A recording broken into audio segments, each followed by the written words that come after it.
19 horas, horário de Brasília. Sejam todos mais uma vez bem-vindos nessa noite para a nossa palestra no projeto Depende de Nós, sobre palestra IPPE, né? No projeto Depende de Nós, sobre gestão da lealdade do cliente. Vamos entender o porquê dessa mudança de conceito no século XXI, entre fidelidade, fidelização e lealdade. As diferenças e principalmente sobre os porquês. Não apenas uma questão de mudança de palavras, mas sim verdadeiramente uma mudança de conceito. Antes de mais nada, e como sempre, vamos ao vídeo institucional e, com ele, o agradecimento e reconhecimento aos nossos patrocinadores.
A todos o nosso eterno agradecimento, né?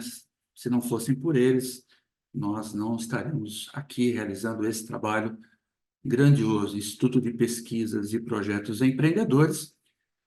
E esse E poderia ser e é também, por que não, educacional. Aqui é a logomarca, né, dos nossos patrocinadores e a introdução do meu mini currículo, o qual estarei fazendo um breve sumário, tá? Na verdade, mais de 35 anos de mercado, eu atuei como executivo em algumas empresas, nas quais, eu digo sempre, né, foram graduações, pós-graduações na minha vida, das quais aprendi muito, como Itaú, a Unilever, a General Motors, a Loctite e General Motors, também com muitos anos de consultoria. E na consultoria, atuando em diversos setores da economia, com empresas de pequeno, médio e grande porte. Professor exclusivo aqui do IPPE, na área de treinamento e facilitação. Atuo também na Fundação Getúlio Vargas, nos MBAs. Muito bem. Gestão da lealdade do cliente. O que vem a ser isso, né? É muito comum a gente ouvir falar ainda no século XXI, apesar de todas essas mudanças, as mudanças conceituais, elas começam nos livros, no ambiente acadêmico, e depois vão ganhando o mercado e a notoriedade, ou não, né, muitas vezes. Umas demoram mais do que as outras. Podemos dizer que ainda se pratica muito a terminologia fidelização, cliente fiel, né? Nós vamos aí andar, né? É muito comum, andando de avião, nós temos aí, vamos escolher a empresa. Mas justamente por haver uma grande competição a nível de preço, embora não seja uma commodity, a gente usa o termo de que essa competição faz com que os preços estejam comoditizados. Não é uma realidade conceitual em termos de economia, mas o que se quer dizer é que, né, você encontra preços semelhantes e, no final das contas, tendo um serviço semelhante de bordo, de pontualidade, etc., você vai escolher, obviamente, pelo menor preço, né? E aí está um dos focos centrais da questão da fidelização, porque ela envolve, de alguma forma, o atendimento das necessidades do cliente, mas tendo em vista o atendimento imediato de uma oportunidade, de um objetivo, de uma meta, de uma necessidade, ou, no dizer de algumas linhas estratégicas, da dor do cliente, né? O que é uma necessidade, da mesma forma, mas dor é uma expressão interessante, porque a dor precisa ser diagnosticada, né? E então, no conceito da medicina. E da mesma forma, o nosso cliente precisa ter bem a sua necessidade diagnosticada. Senão, muitas vezes, as empresas, na direção, ainda mais nos tempos de customização e até personalização de produtos e serviços, ela acaba errando o alvo, não atingindo as necessidades reais do cliente, mas aquelas que ela percebe e que nem sempre são verdadeiras. Mas o fato é que, voltando para as diversas empresas na área de transporte aéreo, nós vamos ver que elas nos levam, né, relativamente em condições iguais. E quando você é motivado, motivação vem de fora para dentro, né? Motivado a buscar aí um cartão de fidelidade, por exemplo, você pode perceber rapidamente, ao compará-lo umas com as outras, que esse cartão vai trazer os mesmos benefícios. Você vai acumular milhagem, vou falar aqui em termos gerais, tá? Ou, muitas vezes, a condição de embarque prioritário, ou até mesmo a escolha ou sorteio para ocupar aquelas chamadas cadeiras, assentos especiais, ali no início da aeronave, né? O que seria o equivalente, mas não é, aquela primeira classe que a gente vê em voos internacionais. Mas, na verdade, a grande competição, né, infelizmente, porque o Brasil já teve empresas que procuraram se distinguir por valor e não por preço, o que não ocorre mais na atualidade. A entrada também de uma empresa com um modelo de gestão desse tipo fez com que todas as outras mudassem no Brasil, uma série de fatores, inclusive de saúde financeira dessas empresas. E hoje nós temos isso. Nós temos mais, né, no sentido de mais ofertas, por menos qualidade, menos atendimento, digamos assim, especializado, né? O serviço de bordo mesmo, muito simples, água, café, um refrigerante, um pacotinho disso ou aquilo, de um petisco para você estar ali, só para dizer que não recebeu nada, né? Algumas passaram até a vender nesse processo. Muito bem, tudo isso é válido nesse mundo capitalista, mas, é claro, o cliente passa a perceber, né, e passa a optar também por aquelas opções mais favoráveis. Ora, eu tenho uma aeronave que me fornece fileiras de 2 bancos, com certeza ela é muito melhor do que aquela poltrona do meio que atualmente algumas empresas nem deixam você escolher. Você pode fazer o check-out com 48 horas de antecedência, o primeiro, esperar lá, 48 horas menos 1 minuto, e você terá um check-out automático, o que parece ser benefício, o que é vendido como benefício, mas, na verdade, a empresa aérea te coloca na poltrona que ela quer. Então, deixou de ser, a menos que você compre o assento, né? E aí você terá que investir além da passagem. Então, veja, isso tudo, né, nos leva a refletir, e, é claro, a distância entre poltronas, uma série de coisas que fazem com que as pessoas procurem mais uma empresa do que outra, né? Mas, muito bem, vamos entender o conceito que nós podemos extrair de lealdade. Então, de uma forma geral, tá? E bastante impactante, bastante importante, veja que ela não é a forma conceitual, mas é a forma como nós percebemos. Então, ela, de alguma forma, reflete o racional e o emocional, né?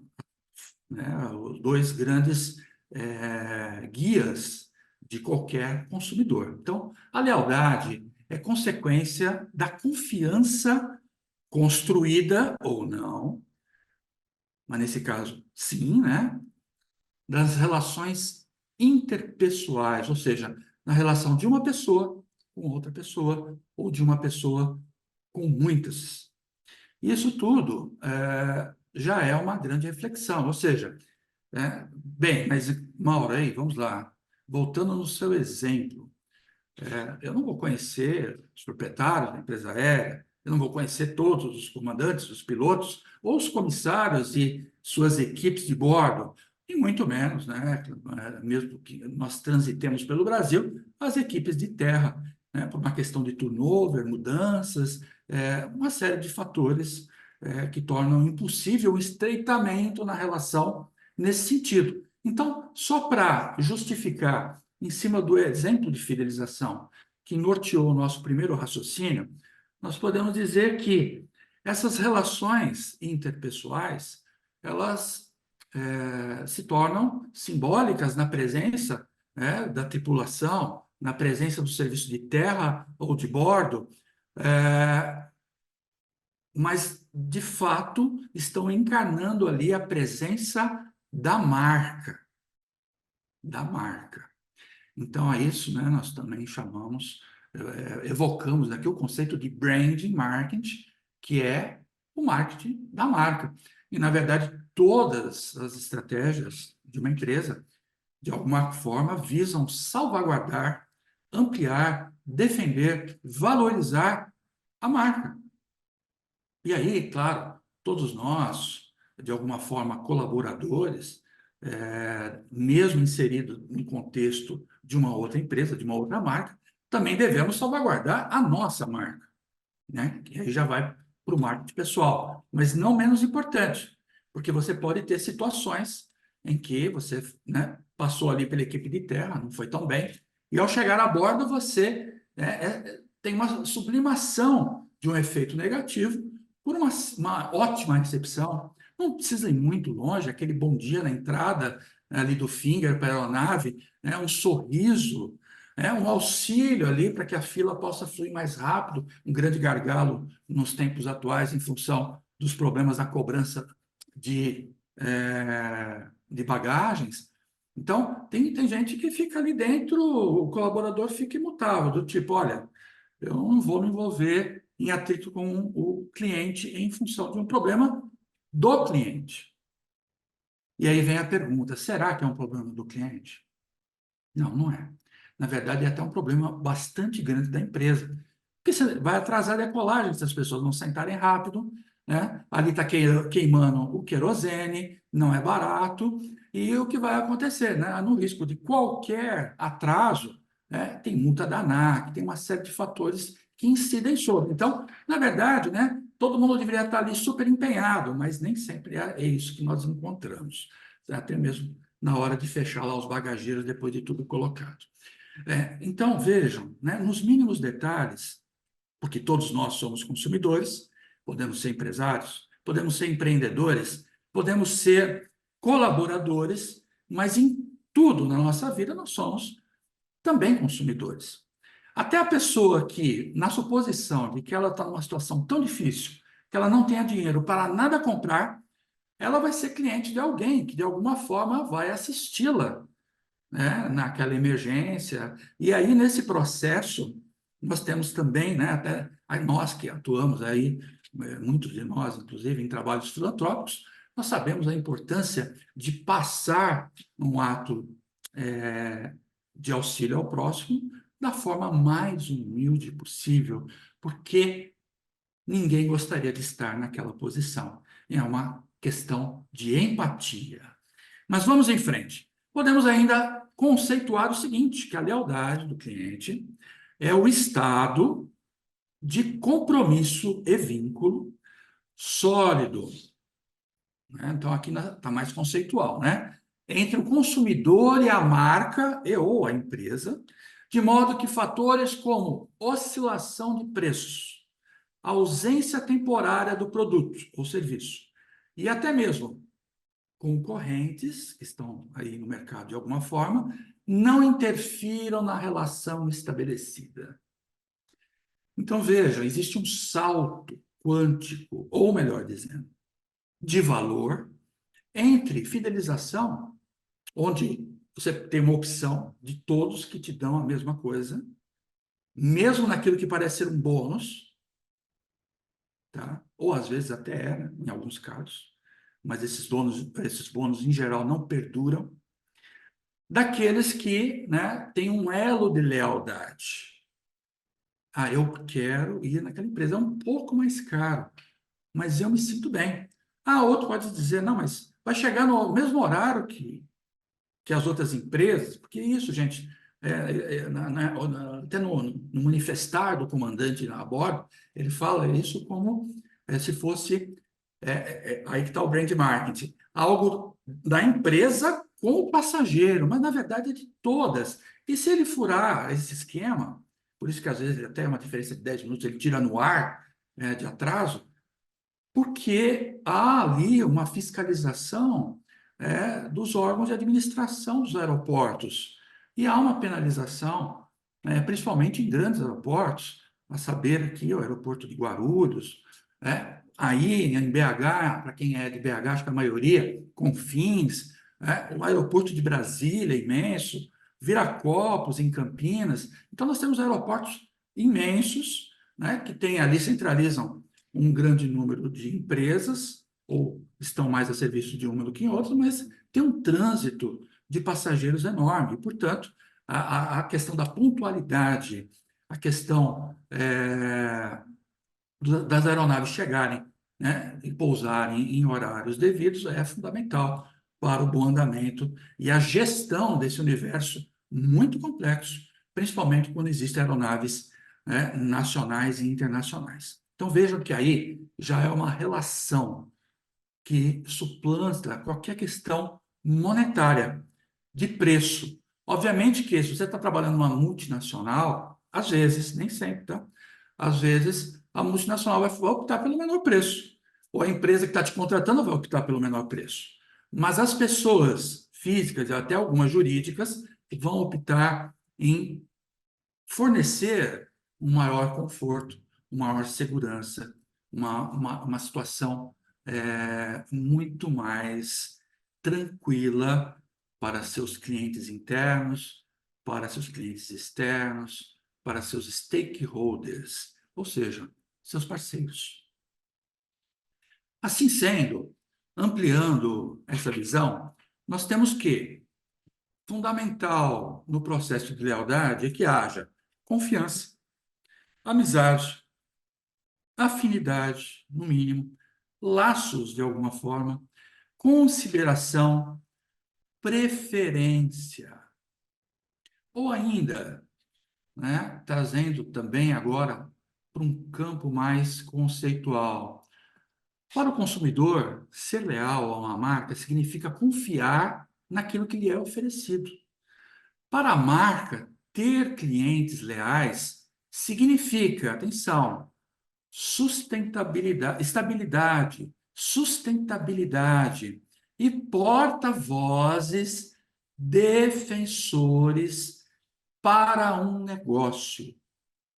É uma relação que, no modelo de negociação, nós chamamos de ganha-ganha, né? Porque existe também o ganha-perde, o perde-ganha e o perde-perde.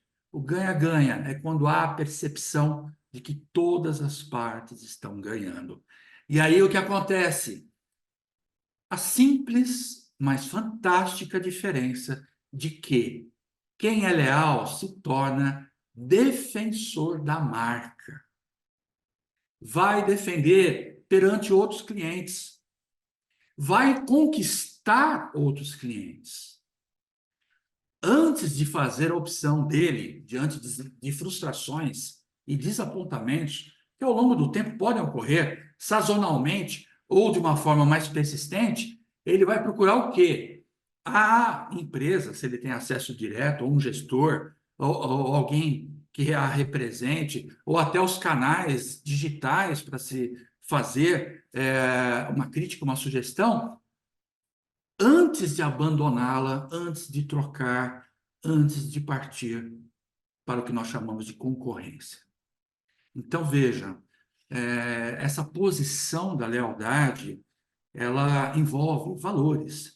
E esses valores no ser humano é aquilo que é diferente, bastante diferente de crenças, por exemplo, na comparação.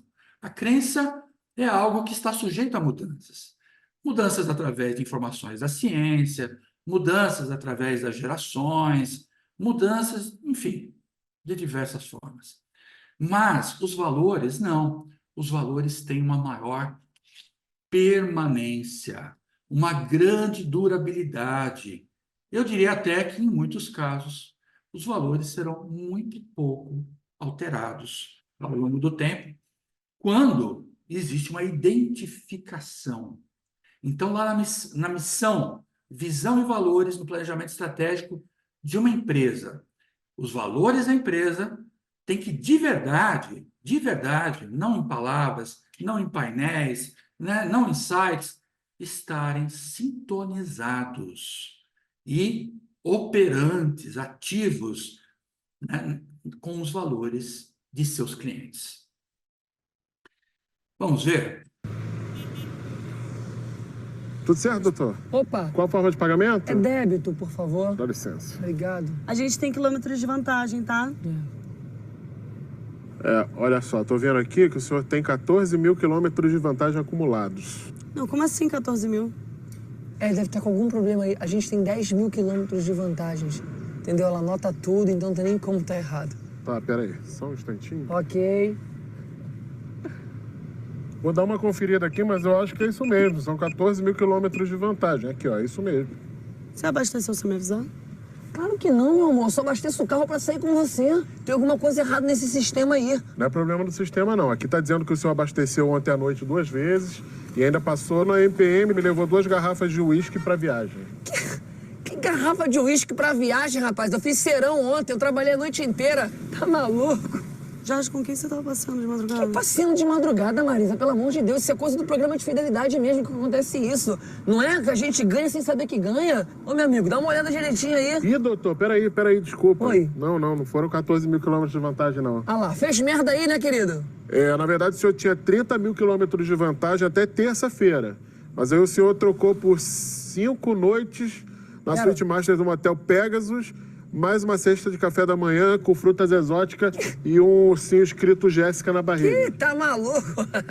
Tá inventando história, né? Tá inventando... Tá doido? Quem é Jéssica, Jorge? Tá bom, você quer que eu fale a verdade? Sim. Quer que eu te conte? Sim. Ok, eu queria fazer uma surpresa pra você. Que surpresa? Que surpresa? É. Ok, vou te falar a verdade. Quando eu saio pra trabalhar à noite, na verdade, eu não saio pra ficar trabalhando à noite, não. Sabe o que eu fico fazendo? Eu saio vagando por aí sozinho. Pra quê? Acumular quilômetros de vantagem nos postos de Ipiranga. E aí? Tá satisfeita? Pra fazer o quê? Pra pegar um final de semana romântico com você, meu amor. Pra pegar um vinhozinho gostoso com você. Uma massagem tântrica, entendeu?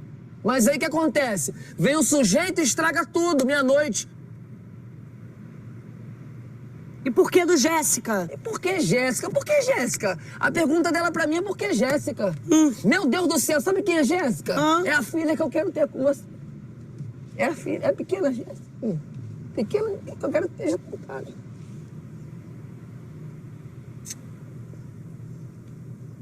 Que lindo, amor. Você pode todo mundo engravidar, amor. Eu gosto de mundo. Pelo amor de Deus, não cai nessa, não. Desculpa. Doutor, desculpa aí, viu? Não, já. Tem nada não aí, viu? Bom, não faz mais isso, não. Dá licencinha rapidinho. Que o parrudinho que veio com a senhora ontem deixou isso aqui. Se a senhora puder só levar que tá atrapalhando, já tem muita coisa aqui, ruim de trabalhar, tá bom? Obrigado, tchau, tchau. O sistema deles é muito louco mesmo.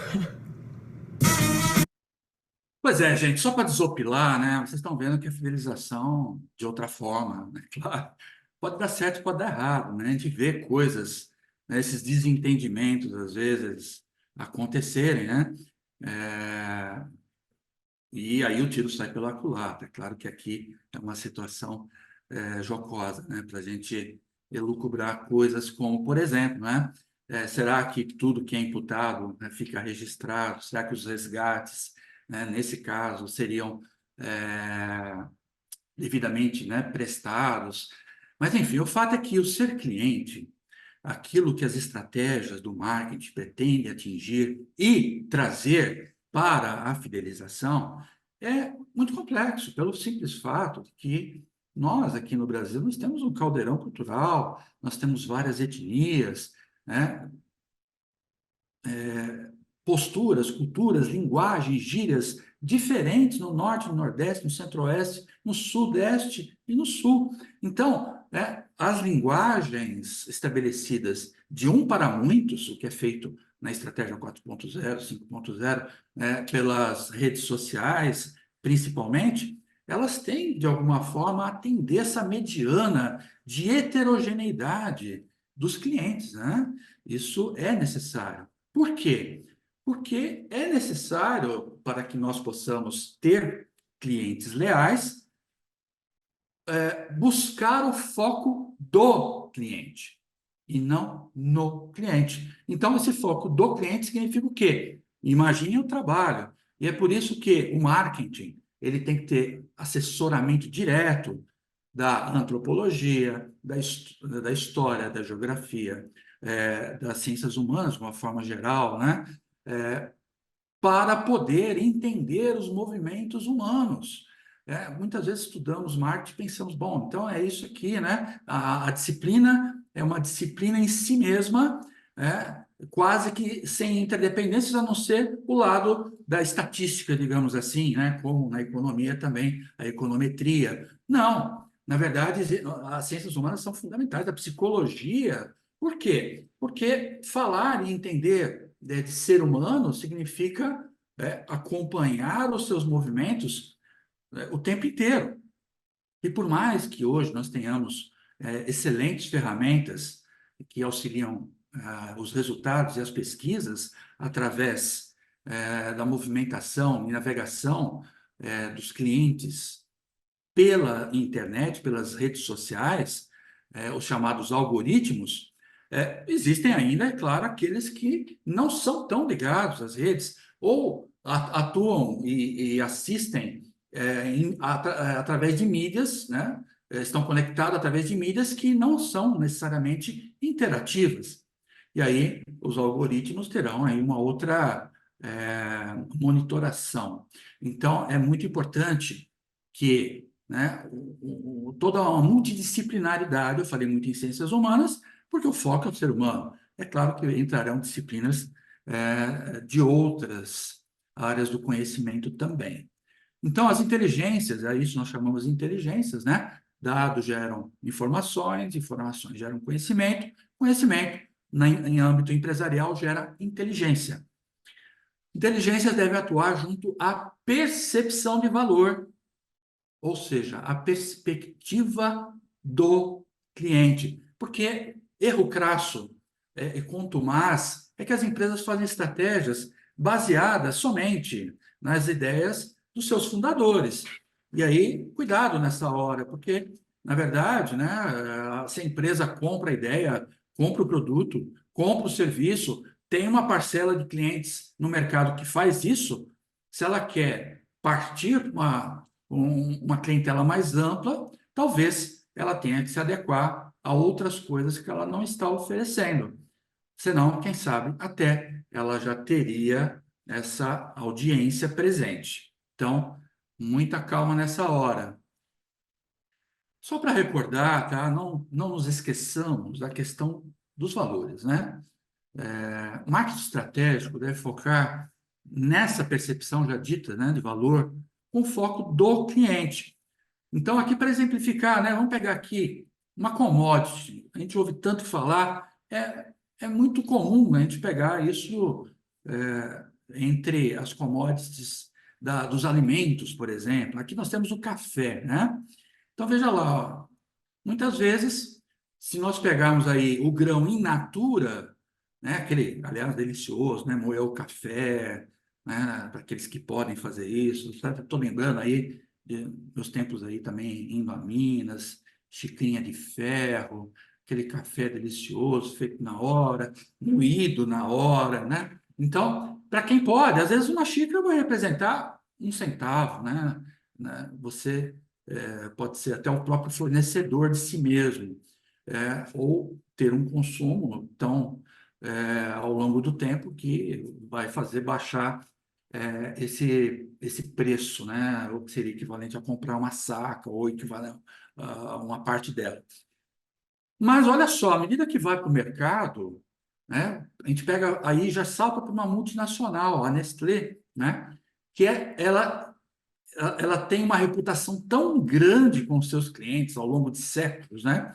A Nestlé já trabalhava lá no século XVIII, final do século XVIII. Então, veja, que ela coloca os nomes, né, em geral, dos seus produtos, começam com a marca Nestlé. Isso não é comum. Eu trabalhei na Unilever, aliás, eu queria ter trabalhado na Nestlé, infelizmente não tive essa oportunidade. Mas, embora a Unilever, né, tivesse tido a oportunidade de conhecer também a área de alimentos, né, porque é ampla, higiene pessoal, alimentos. O fato é que a Nestlé, a Unilever, por exemplo, não usa essa estratégia. Isso não significa que vai ter menos qualidade. Significa que ela quer se preservar no mercado por diversas razões, até pelo fato de comprar, às vezes, algum concorrente, assimilar uma determinada marca, que passa a fazer parte do seu portfólio, mas que né, o próprio cliente consumidor daquela marca não sabe, né? E nós tínhamos muito isso até uma década atrás, né? Mas, né, as estratégias de marketing foram avançando tanto que hoje você vê vários tipos de um mesmo produto da Unilever que ocupam aí desde quase, né, do produto de combate até o produto mais elitizado num determinado segmento da empresa. Mas a Nestlé ela faz um trabalho realmente muito bom, muito notável. E aqui o café dela, né? Vamos pegar aquele café concentrado, solúvel. Aliás, eu até uso esse café. Então, o que ocorre? Você pode chegar a 50 centavos a xícara. Claro, se você usa ali mais forte, mais fraco, etc., vai variar, mas isso aí na média geral, você tem aí uma determinada embalagem, né, até 300 xícaras de café, se for pequeno. Se for maiores, é claro que isso vai render menos. Então, veja, e também a própria embalagem, né, de onde vem o café, que pode variar. Mas se nós entrarmos numa padaria, tomando um café desconhecido, uma marca que pode ser até a mais barata do mercado, mas foi ali bem feito, está gostoso, você vai pagar R$ 1,50. Mas espera aí, se a gente pegar lá a commodity e tal, quer dizer, o café já foi beneficiado, já foi industrializado, já veio no pacotinho lá de 500 gramas, 1 quilo, né? Se for uma padaria, provavelmente vai comprar uma embalagem maior. E aí o que vai acontecer? Vai saltar para 1,50. Por quê? Porque tem valor agregado. Alguém pegou esse café, preparou o café, né? Teve que disponibilizar a xícara, higienizar a xícara. Esperamos que sim, né? Higienizar a xícara e entregar. Então, vejam, olha só, 1,50. Mas tem um exemplo de maior valor agregado ainda, que é a questão de você entrar aí, pode ser até um café italiano, né? Aquelas máquinas de expresso, né? Ou até a famosa, né? Esse famoso Starbucks, que eu sempre faço questão de tomar nos aeroportos por onde eu passo, e os aeroportos em geral têm. E aí você vê lá mistura de grãos, grãos nacionais, grãos importados, tem chás também, para quem não toma café. E aí você chega a um valor de 25 ou mais reais, a depender do tamanho desse copo. E como que salta? Mas o mais importante não é isso. Quem entra lá para tomar aquele café, para escolher, aliás, é até difícil, né? Tem tanta oferta no cardápio, no menu ali, que você, né, para quem gosta mesmo, e pensando em tomar em algo que nunca tomou, às vezes você demora para escolher. Ou vai direto naquilo, se tiver com menos tempo, que você mais gosta. E aí você vê que ninguém estava ali pensando em pedir desconto, ninguém está regateando preço, ninguém está querendo fazendo cara feia, né? E ali você faz o pagamento, a pessoa pede seu nome, depois lá na ponta o outro chama. É rápido o serviço. E o café não é pré-preparado, como no caso alguns hambúrgueres, né? Então, ali há um serviço rápido mesmo, principalmente a depender do tamanho da loja e do movimento que ela tem. Os aeroportos de São Paulo são enormes movimentos e o atendimento, você não espera 5 minutos. Então, vejam, isso já envolve valor, alto valor agregado. E aí vem de encontro a uma outra tendência presente no século XXI, no consumidor. Experiência. Experiência.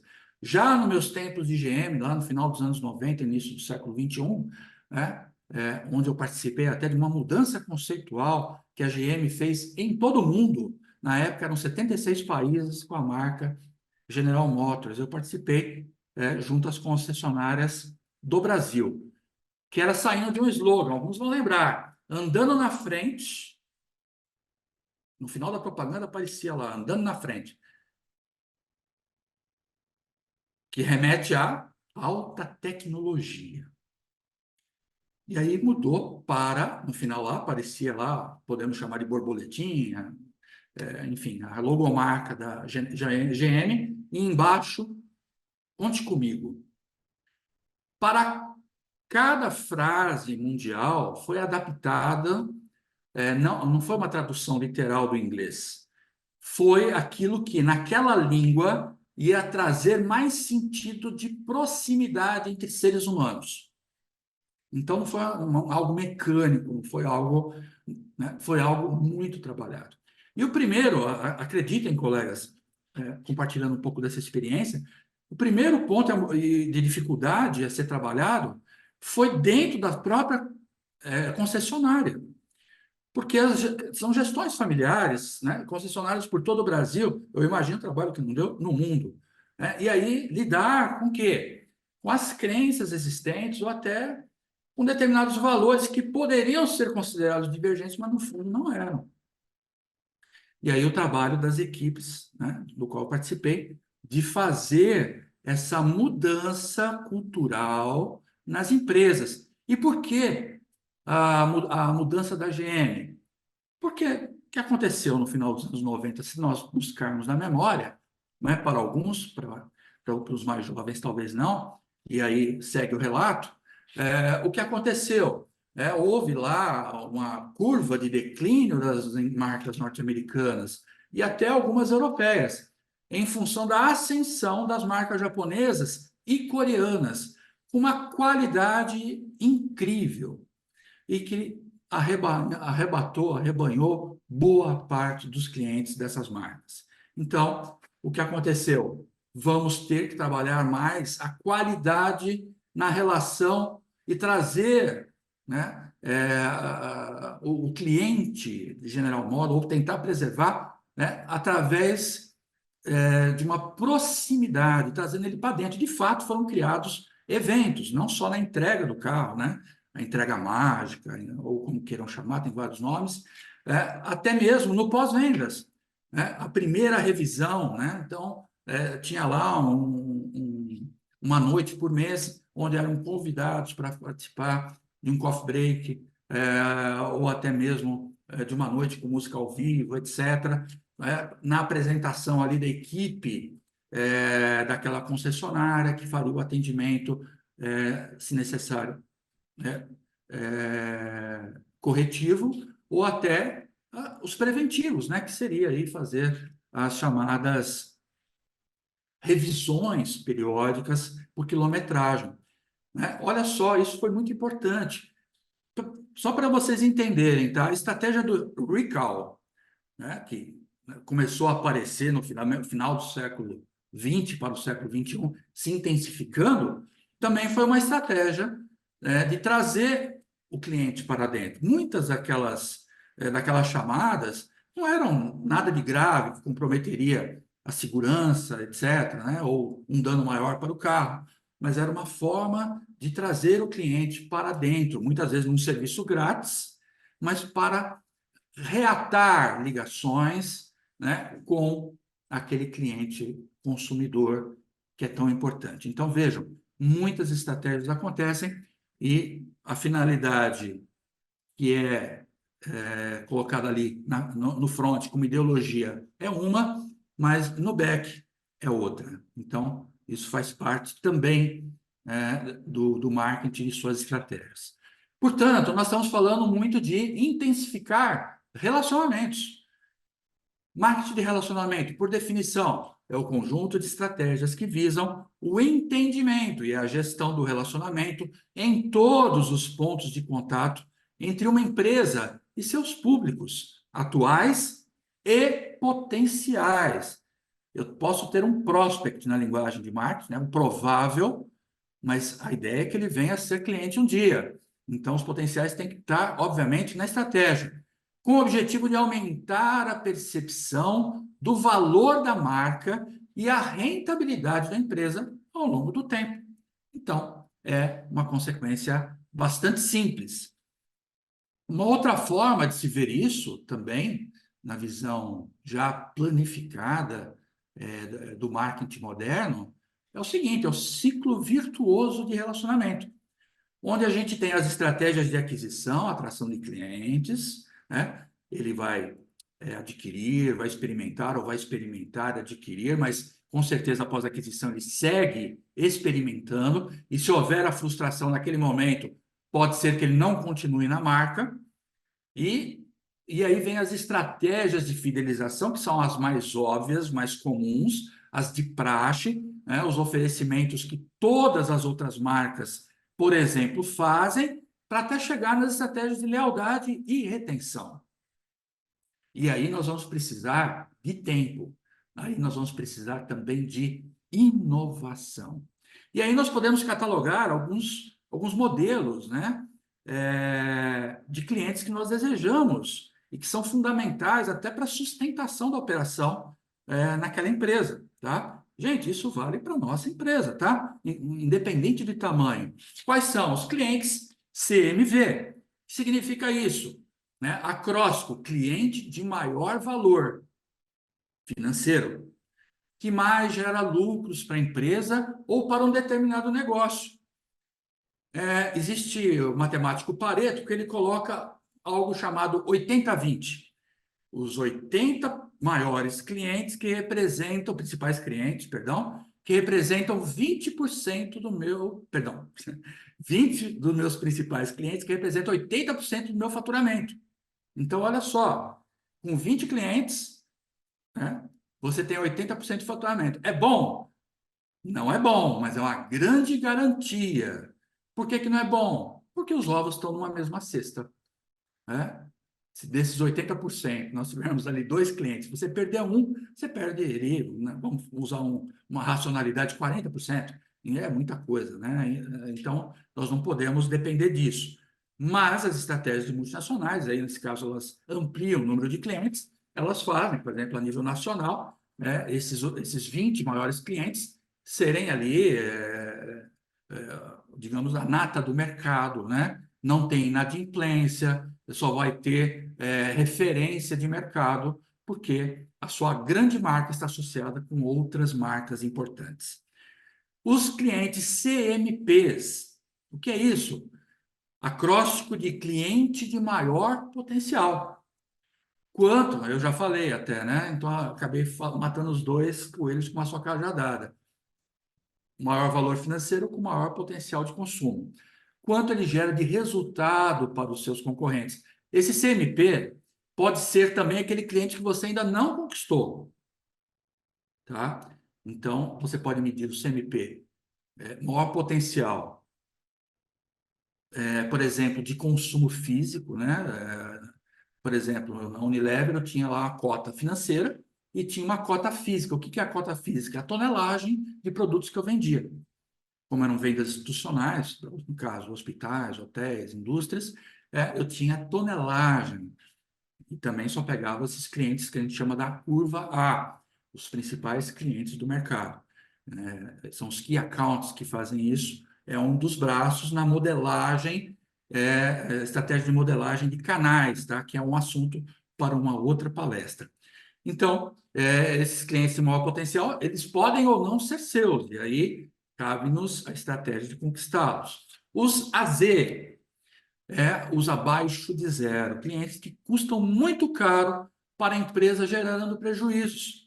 É aquele cliente que está ali presente, ele faz pontuação, mas ele está ali numa inconstância financeira, ele compra, depois recompra ali com um ciclo de 6 meses, ou seja, ele está ligado a algo que não é uma lealdade com você.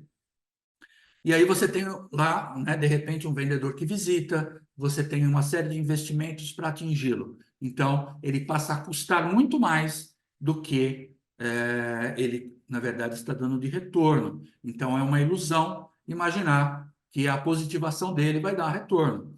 E os CVEs, clientes de valor estratégico, ou seja, não são mensuráveis financeiramente, são formadores de opinião, referência no mercado. E eu já vi muitas empresas empatarem o jogo, venderem a preço de custo para dizer, depois do mercado, eu vendo para aquele cliente.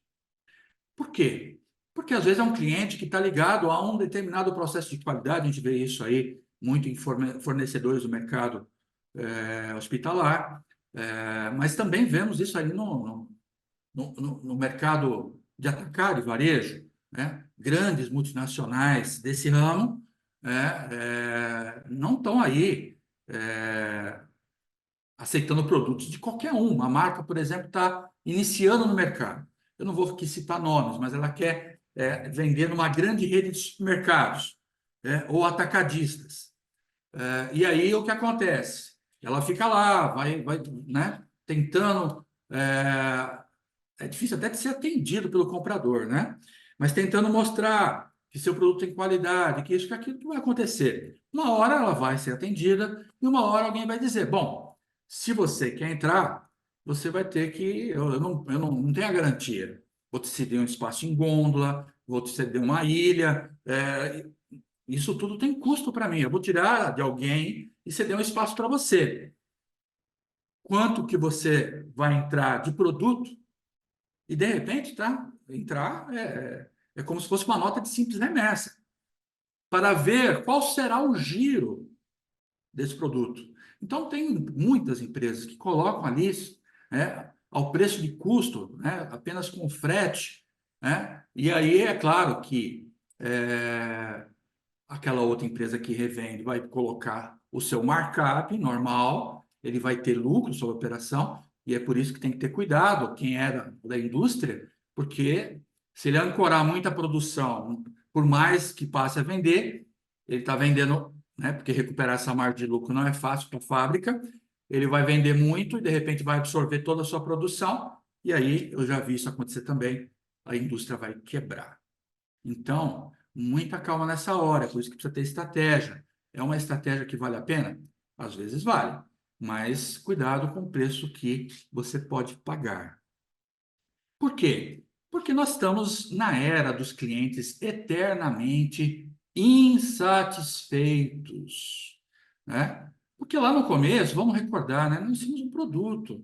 E aí, o produto e o preço era chamado até lá, na Idade Média, ainda no feudalismo, né? Nas feiras, o preço justo, né? A ideia, o conceito de preço justo. Mas era muito, muito subjetivo, né? Um fabricava algo manufaturado, o outro era o excedente da sua produção, o outro era ali o leite dos seus animais, e isso ia para uma feira e acabava sendo negociado. Então, muitas vezes não tinha nem moeda, era na base da troca. Isso foi evoluindo, e no pré-capitalismo, né, com o metalismo, né, passou a haver o quê? Em geral, em cada estado ainda em formação, passou a haver um processo de pagamento-recebimento. Né? Portanto, aí surge o preço. E também começamos a avançar, principalmente no século XVIII, XIX, nos pródromos da qualidade. Essa qualidade, em geral, era definida por quem podia pagar mais. né? E para alguns produtos que, por si próprios, acabavam sendo elitizados. Então, imaginem isso na Idade Moderna, ali no século XVIII, XIX, vinhos, champanhe, chocolates, né? Manufaturação, manufaturar produtos a nível de joias, por exemplo, né?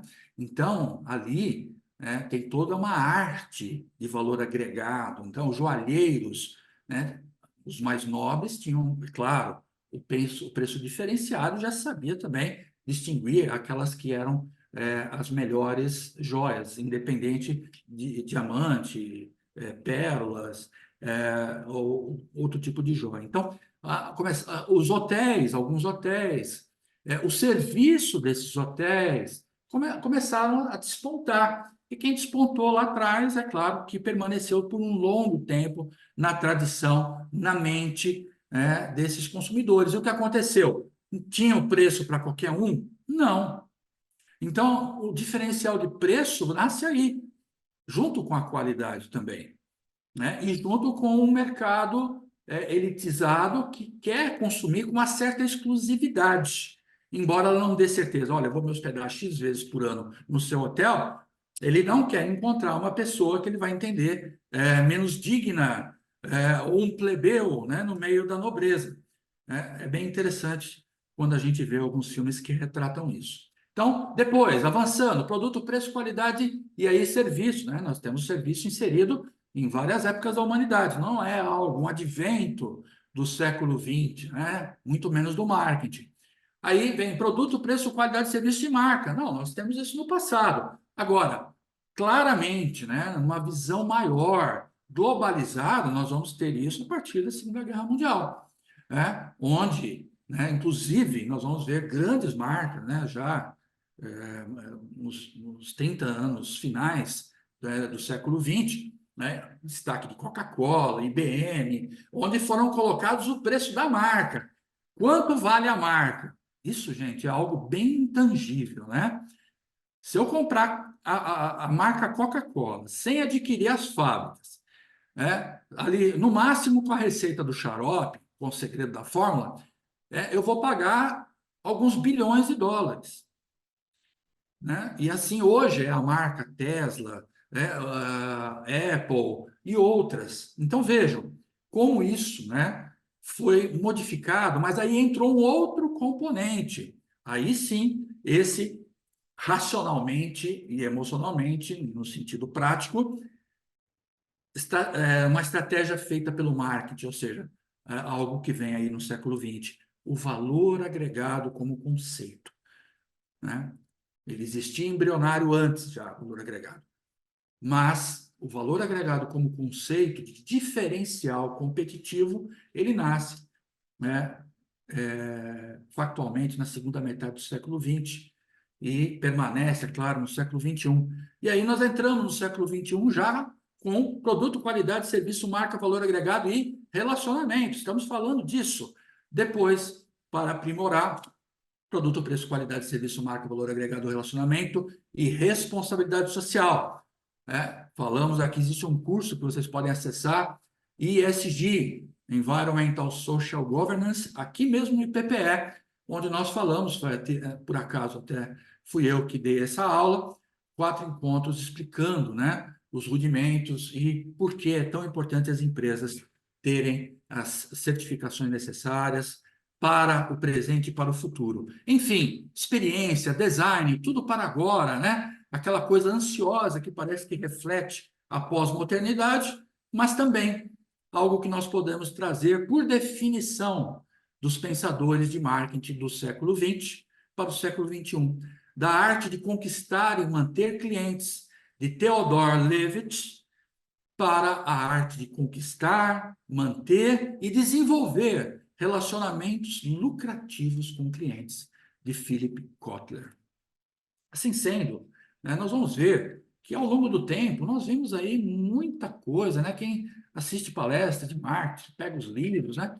Tem lá em 60, Jerome McCarthy coloca os 4 P's, produto, preço, prazo e promoção. Estão válidos, mas eles foram muito ampliados. Reimar Richards, em 81, traz os 4 As: análise, adaptação, ativação e avaliação. É claro que alguns tendem a atender mais determinados nichos de mercado.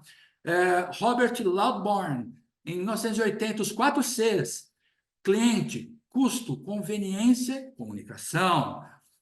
Depois, diversos autores, anos 90, a última década, 2000, do século 20, os outros 4 Ps: personalização, participação, ponto a ponto, parcerias. E, finalmente, já no século 21, com o marketing digital 4.0, 3.0, 3.0 mais, 4.0, já no 5.0, os 8 Ps: pesquisa, projeto, produção, publicação, promoção, propagação, personalização e precisão. Parou aí? Não. Estamos falando de lealdade? Precisamos falar dos 4 Rs: reconhecimento, relacionamento, reputação e relevância.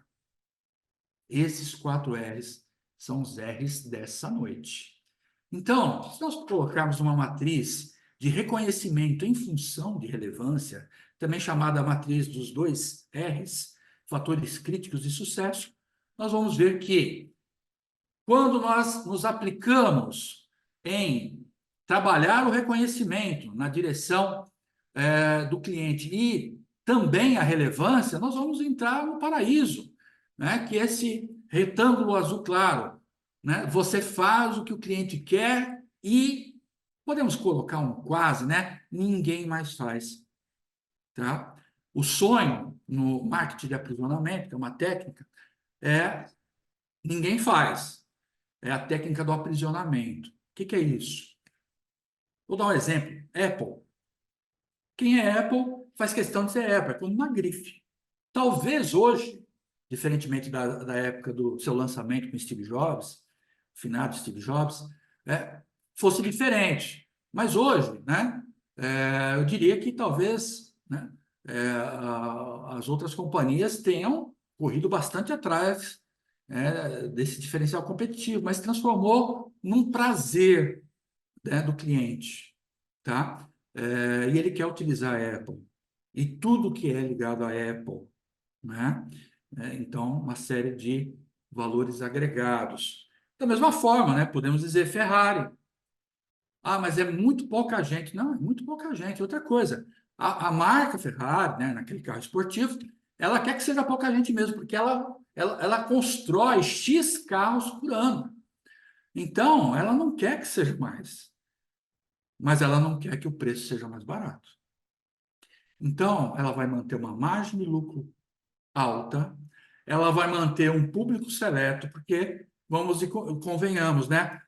Se começar a aparecer acidente de carro por irresponsabilidade de determinados motoristas, se aparece um escândalo lá, a polícia pegando o cara, a mídia filmando, e está num carro de luxo de determinada marca, o que já aconteceu, né? E gerou cabeças rolando, porque pensaram que vender um determinado produto de posicionamento de marca era vender para qualquer um.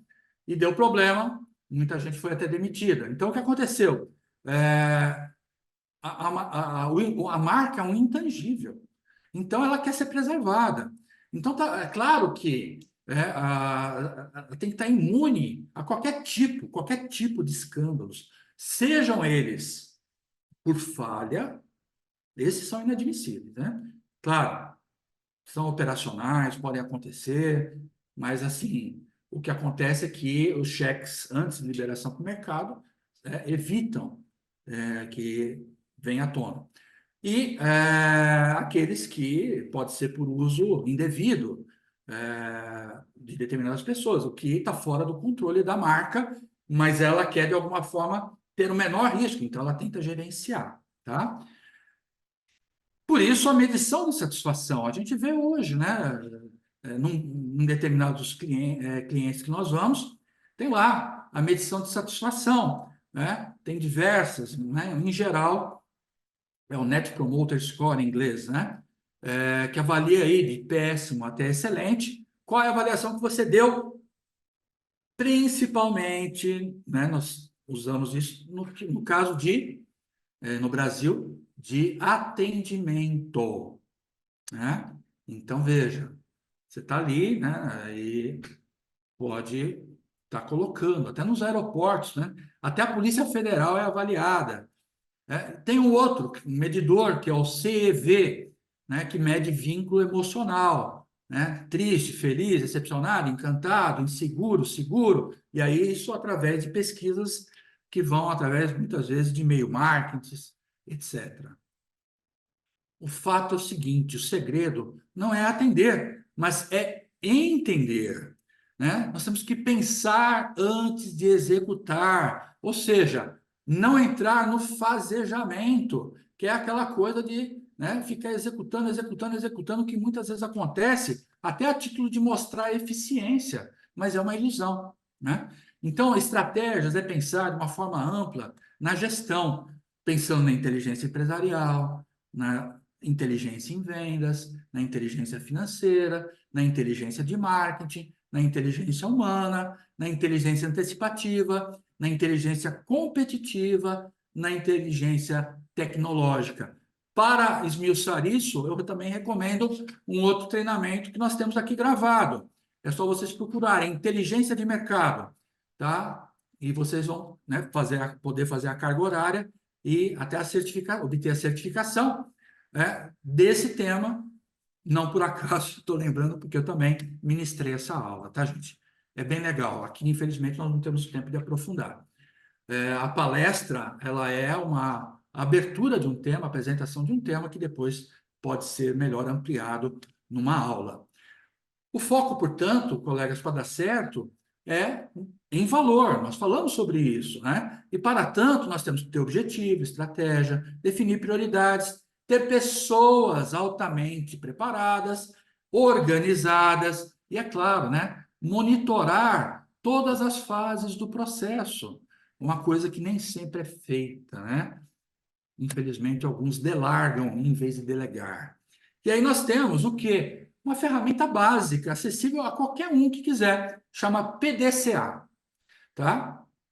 Traduzindo do inglês, que é a sigla em inglês. Então, identificar, né? Ou seja, quem é o cliente, o endereço, dados demográficos, preferências, comportamento, aquilo que puder. Em geral, isso é inserido num CRM, Customer Relationship Management, do inglês, gerenciamento, aquele sistema de gerenciamento do relacionamento com o cliente, que muitas empresas têm na área de vendas. Ele é um apêndice, uma parte, um anexo, muitas vezes, de um outro sistema, mas pode também ser parte a depender do sistema.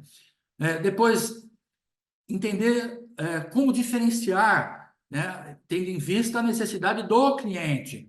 Então, entender essas necessidades, entender qual é o valor, entender qual é o potencial. Depois, interagir, estabelecendo diálogo, entendendo preferências, entendendo quais as motivações, quais as satisfações e como excedê-las.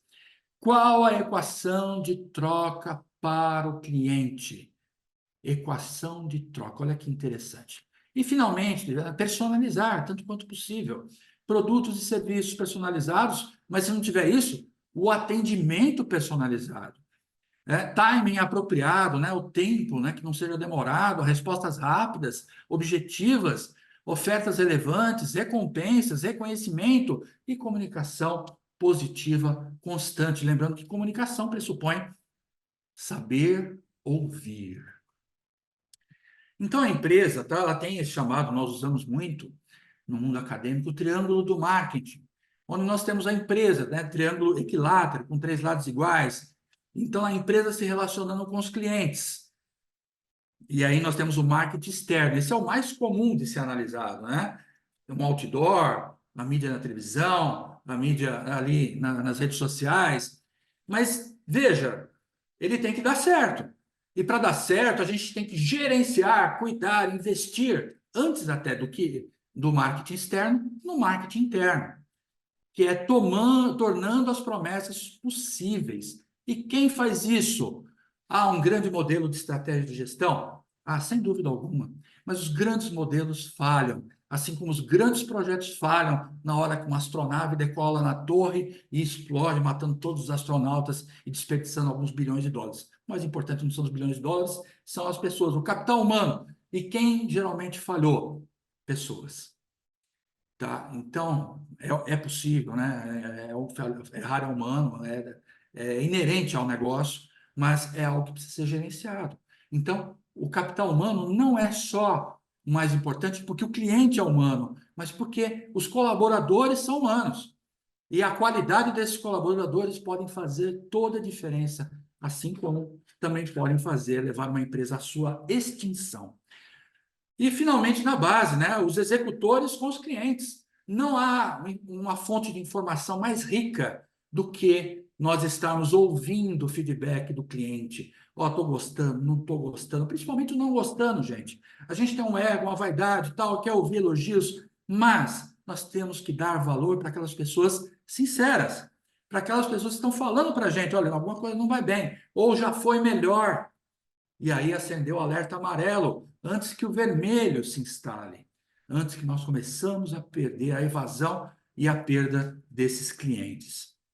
Enfim, nos tempos atuais, precisamos ter psicologia, né? Precisamos entender de finanças, de tecnologia, precisamos ter criatividade, originalidade, risco e inovação, que é o chamado VRIO, termo em inglês para valor, raridade, imitabilidade e organização, que é uma das definições muito sóbrias do estrategista chamado Porter. E ele nos diz que, né, que nós tendo isso na vida pessoal ou nas empresas, nós teremos longevidade. Isso é importante para o desenvolvimento da marca e para a construção de um database forte, ou seja, aquela base de dados, a base de clientes, a base de network, de comunicação, né, a rede de relacionamentos que nós temos com os nossos clientes. Enfim, por que tudo isso? Porque nós negociamos, né, a nível, por exemplo, de empresa com empresa, nós não negociamos de empresa para empresa, nós negociamos com as pessoas que estão nessas empresas. Porque negociação envolve muito mais do que nós supomos, né? As pessoas renegociam com seus gestores, com seus clientes, com seus colaboradores, com a sua namorada, com a sua esposa, com o seu marido, com o seu esposo, com o seu namorado, com os filhos, com pais, mães, com amigos, com os animais. Então, vejam, as empresas, né, nós que estamos negociando 360 graus desde que estamos no útero materno, né, e lá nós chutávamos, às vezes, quando incomodados com alguma coisa, ou até na iminência de sair, né, mostrando que a negociação ela está ali, latente no ser humano, né, desde épocas imemoriais para nós. Então, olha só isso aqui. É um exemplo da estratégia do McDonald's para os seus revendedores. Você não vai ver isso no outdoor, né? O que traduz isso? Uma criança, né, né, com a boca e com a expressão totalmente alegre, sapeca, né, que poderia, no lugar do sagrado seio materno.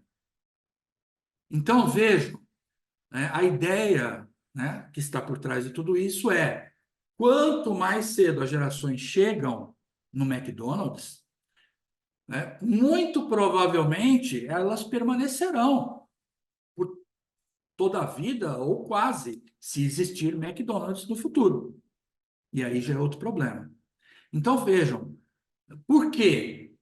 É o sabor, é a batata frita, é o molho barbecue, é o tempero. Não, nada disso, até porque esses produtos estão mudando, né? Vai tentar, já tem um repertório verde, menos calórico, os produtos vão mudando à medida que o tempo muda e o mercado muda, né? O que está falando aqui é que a criança, do 0 aos 7 anos, ao ter momentos felizes, ela libera as enzimas, qualquer ser humano, né? Libera as enzimas cerebrais e eternaliza esses momentos no seu ser, na sua alma. Ela pode até não ter isso consciente, mas ao reviver isso depois, em determinada idade, pode ser quando já adolescentes, ou até na fase adulta, ao ver uma marca do McDonald's Não é a questão do gosto do sanduíche, não é a questão do atendimento, é as enzimas que saem do cérebro do prazer, a noradrenalina, a serotonina, todas essas enzimas percorrem o corpo e ativam aquela lembrança que vai estar até no inconsciente já submersa, muitas vezes no subconsciente, e vai fazer com que não só a pessoa se dirija novamente ao McDonald's, mas leve a sua namorada, os seus amigos e até os seus filhos numa nova família. Olha que estratégia fantástica, né? Isso se chama gestão da lealdade também, né? E é claro que necessita ser incompetente. Aliás, muito competente, tá, gente? Aqui na fala eu reforcei porque pode ter soado incompetente. É muito competente, é claro. E aqui é o exemplo, né, máximo, talvez, encantamento, Disney, seja nos vídeos, seja nos filmes, né? Quem vai lá pode estar voltando endividado, mas está encantado, né? E já está pensando em voltar novamente. Então, qual é o sucesso, segundo a própria Disney? Qualidade da experiência do elenco. Quem é o cliente? Quem é o elenco? É o cliente externo, né? Mais a qualidade da experiência dos visitantes. Quem é o visitante? São aqueles clientes. Perdão, gente. O elenco é o cliente interno. Quem são os visitantes? É o cliente externo. Então, a qualidade da experiência dos seus clientes internos, os seus colaboradores, igual nós vimos lá no triângulo do marketing.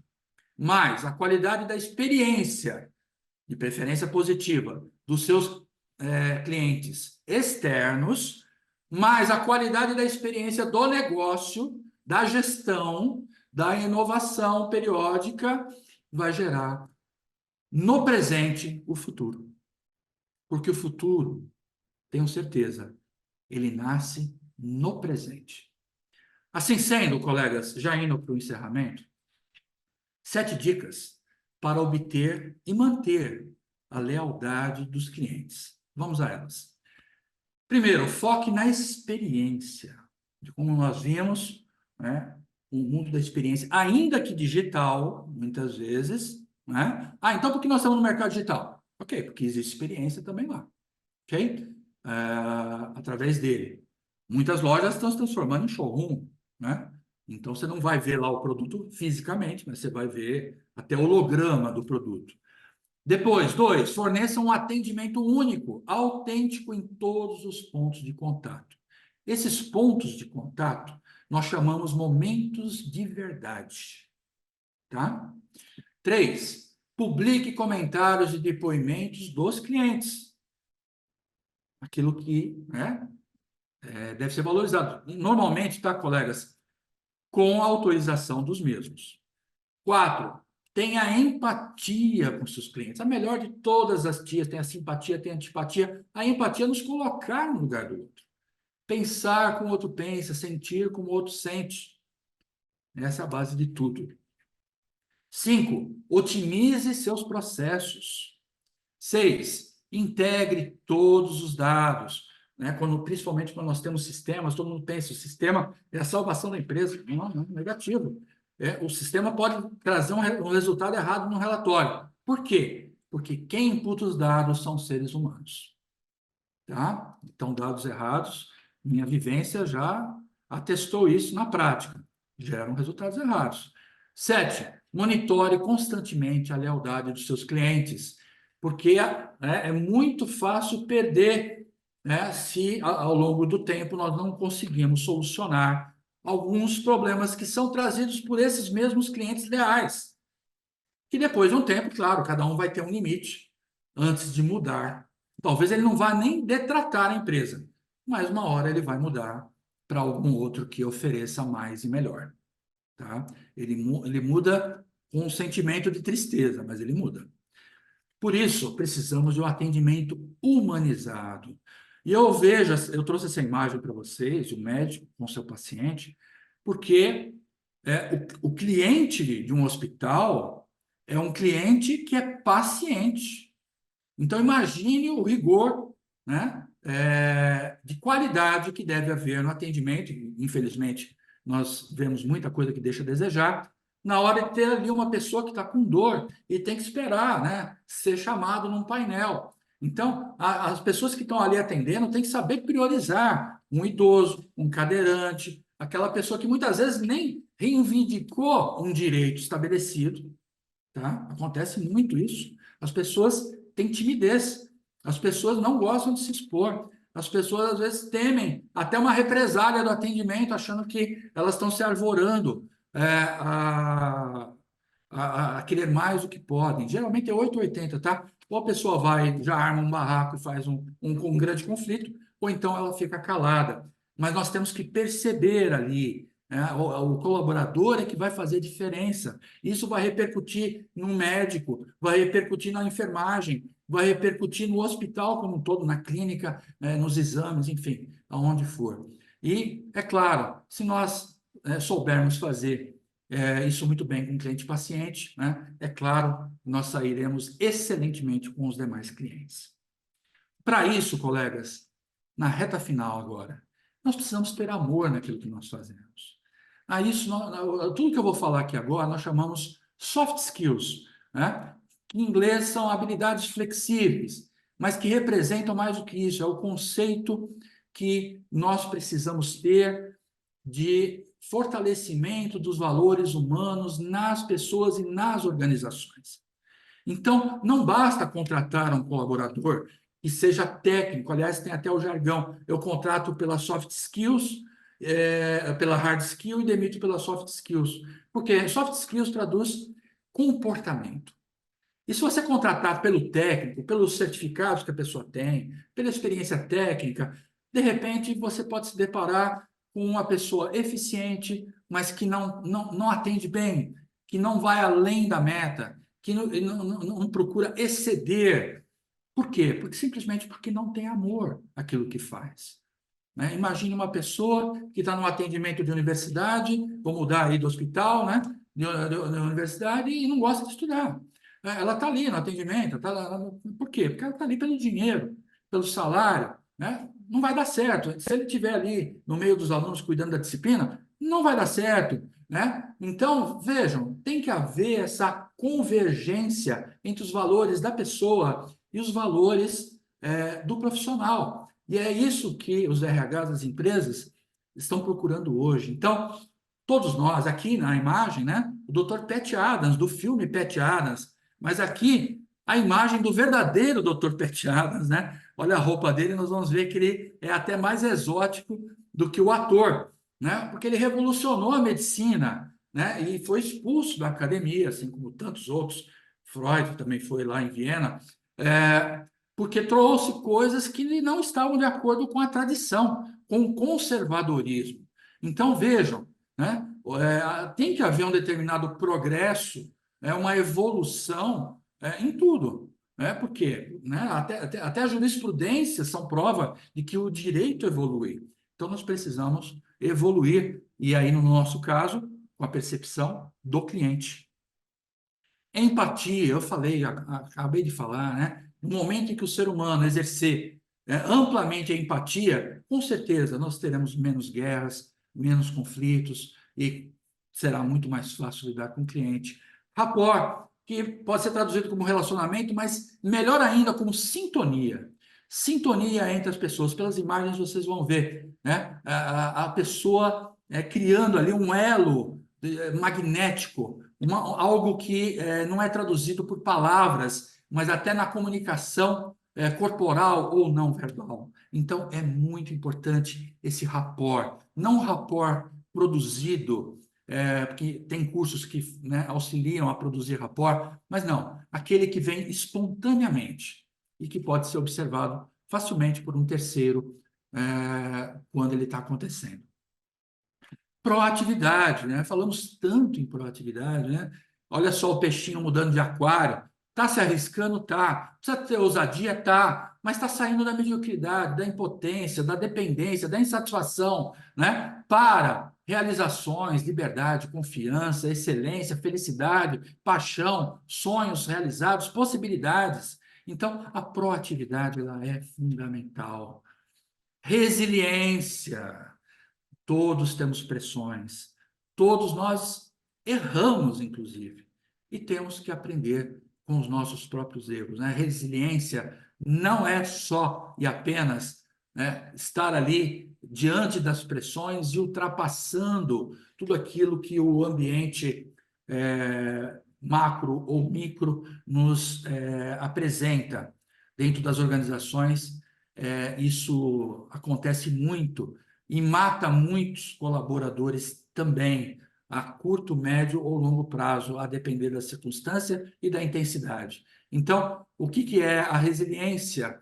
É ultrapassar essas pressões com inteligência emocional e saber aprender com tudo o que está acontecendo. Saber tirar o melhor da pior situação.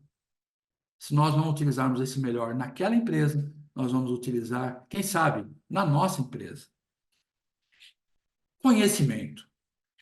Conhecimento é algo que é insuperável, né? Aqui está ainda no formato, né, do abraçar as letras, o livro, a página, mas isso pode ser digital também, né? Nós temos várias formas e fórmulas de conhecimento.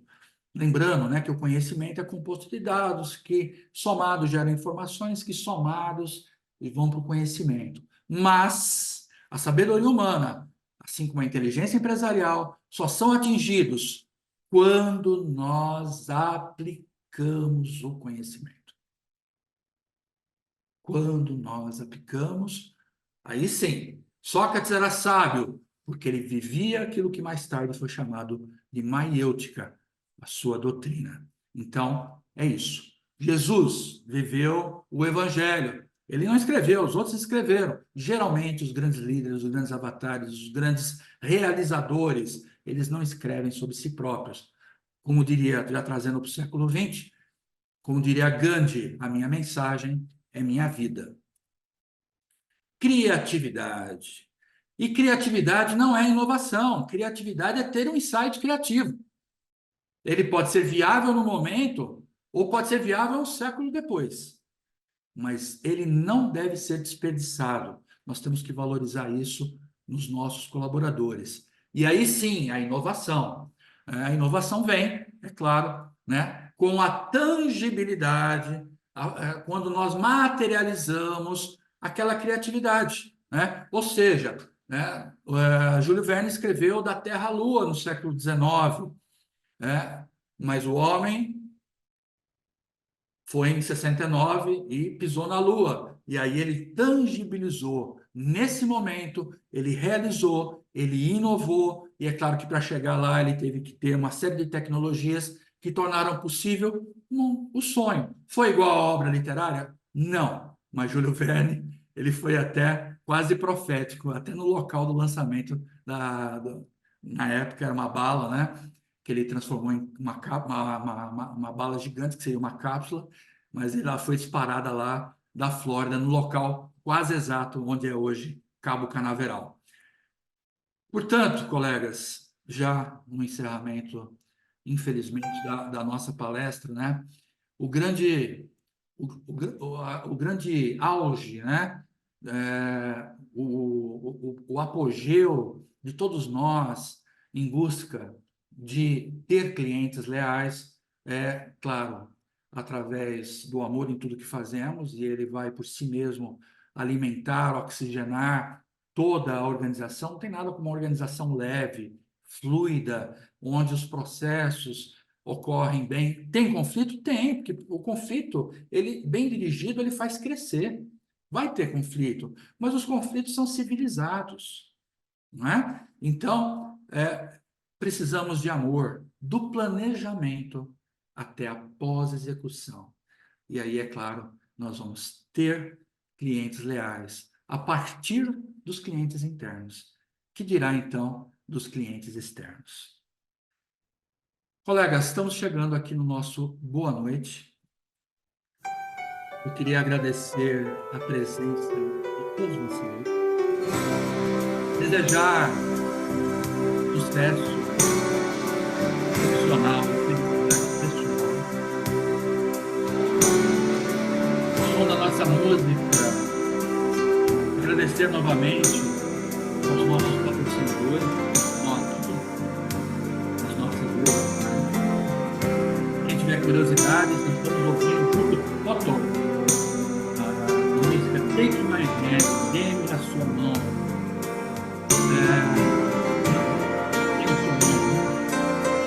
Tema do filme Duna, 1981. É claro, fiquem aqui os nossos contatos no futuro de pesquisas e projetos de desenvolvedores, né? Naveguem nas nossas redes sociais. Precisando de alguma coisa, utilize o nosso e-mail, professor@institutoppe.br ou através do nosso telefone em horário comercial. Nós estaremos tendo a nossa gratidão eterna, o nosso muito obrigado. Eu devolvo a palavra para o Ellison, que é o coordenador local nesse momento, para o encerramento. Uma ótima noite a todos e muito obrigado pela atenção. A gente é que agradece a você, professor, a turma aqui presente, por estar numa sexta-feira aqui com a gente, contribuindo com a presença de vocês, que para nós é uma enorme Corajosos são os satisfação. alunos, né? Palmas Com para eles. certeza. Né? E gratidão a todos vocês, a você pelos ensinamentos aqui da noite. A A gente você fica pelo muito- suporte técnico. Sem ele, gente, minha aula não aconteceria, tá? Que isso, eu só faço É. uma pequena parcela aqui, Não, mas mas fico é uma feliz, parcela essencial, essencial. fico feliz em estar contribuindo aqui também.